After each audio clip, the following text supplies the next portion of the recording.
बच्चे 2 ही अच्छे, तो मेरा नंबर तो 7वां था, फिर मैं कैसे आती।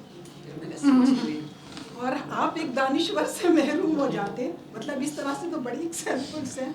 मैंने ऐसी एक बात की है, असल में जो इन्होंने बात की थी कि बोझ अल असासा, यानी या तो आप अपनी आबादी को बोझ बना लीजिए और या इसको असासा बना लीजिए। आप इसको असासा इस तरह बना सकते हैं कि हमारे पास 30 साल की उम्र के नौजवान बहुत ज़्यादा हैं, और हम क्यों नहीं उनके लिए रोज़गार निकालते, रोज़गार तलाश करते, क्यों नहीं स्किल्स हम उनको देते, क्यों नहीं हम उनको एजुकेशन देते कि वो बेचारे बाहर भाग जाते हैं, ब्रेन ड्रेन वगैरह होते हैं।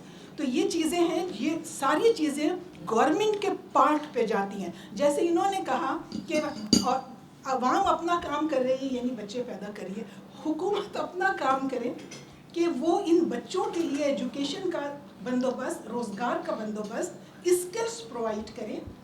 ये बहुत ज़रूरी है, दोनों को अपना काम करना है।